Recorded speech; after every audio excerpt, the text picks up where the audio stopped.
about 20, I'm going nowhere. AKA MVP on him. Why would I take you up on this trip? You wasn't with me shooting a gym. Opportunity in my hands, I can't slip. All right, so my experience as a youth football coach. Now, I want y'all to comment down. Have y'all coached and what level have y'all coached on? So for this was my first time ever coaching and I completely enjoyed it. Now, at the recreation level, you don't get too many parents or just, it doesn't have to be a parent, but anybody just willing to coach.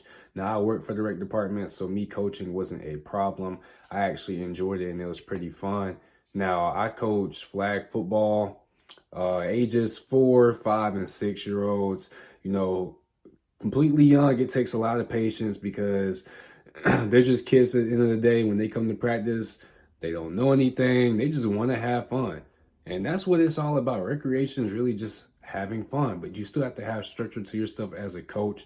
So for me, my thought process and things is I'm preparing these guys to go play tackle football. I get that they're at flag football, but there's some things that I can teach them so at that next level, when they put on them pads, when they put on that helmet, that they're not going to be scared. So even in flag football, there was at least I had a good 4 kids on my team that were kind of nervous, that were kind of scared to play. And you know, flag football is non-contact. So throughout our practices before our games, I made sure that, you know, these guys were not scared. Like that wasn't a fear for them. Like all you're going to do, you're just going to get your flag pulled. It's going to be simple and easy. It's nothing to be worried about. It's not going to be that much physical contact, if any. Because, you know, these are kids at the end of the day.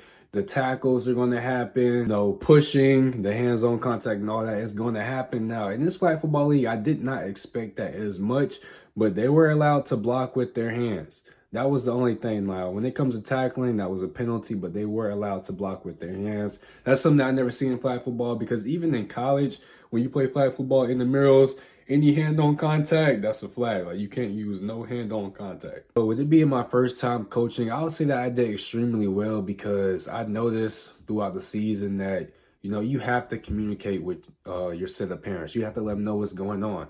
You know, for me, I use a sports U group. That way, you know, the parents can be connected. So any pictures or videos that I have from practices or games, I would send in the group chat for the parents to have.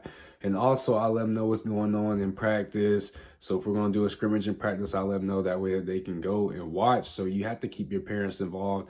And also, since it is at the rec level, these kids want snacks. They want drinks after the game. So make sure you structure that as well.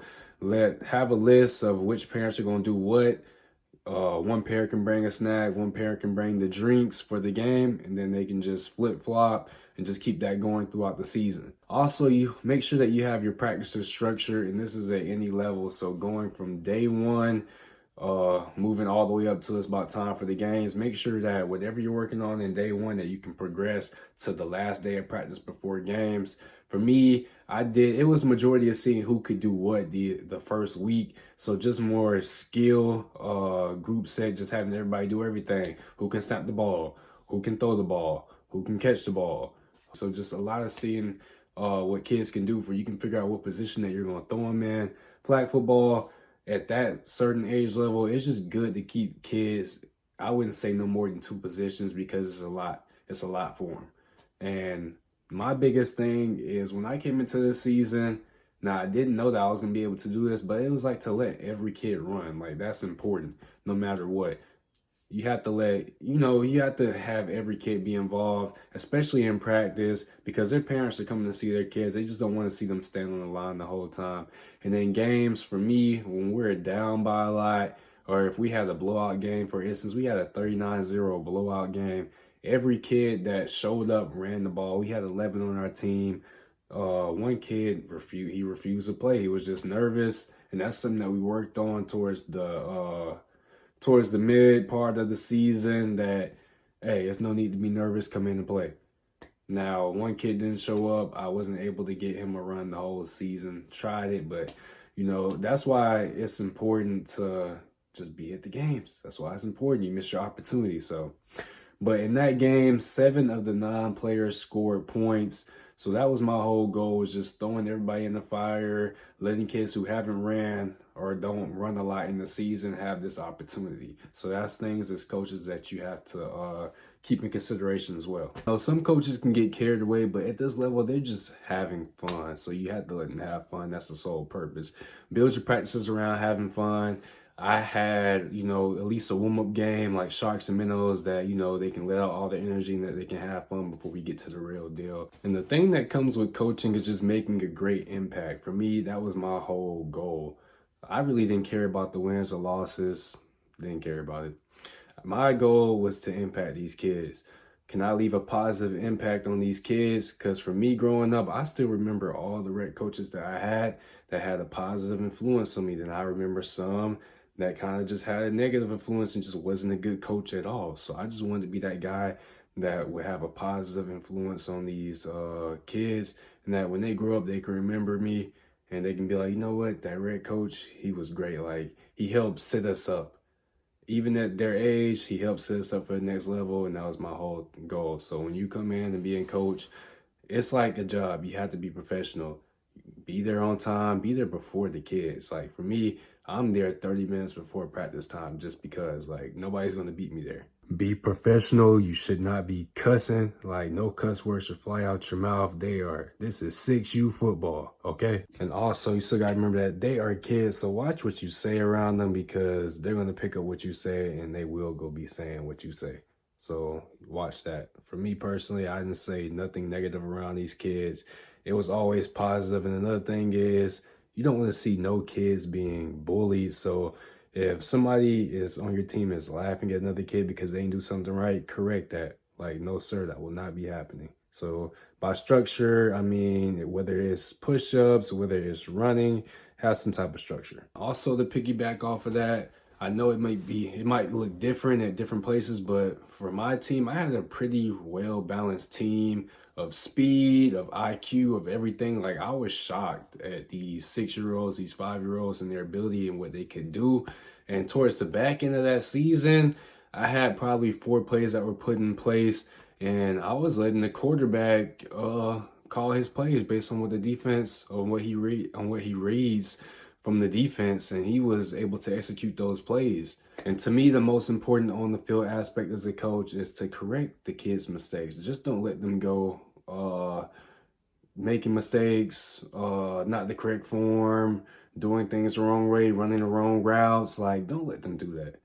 If you have, and every volunteer coach is different. You might have never played that sport and you just don't know, and that's okay.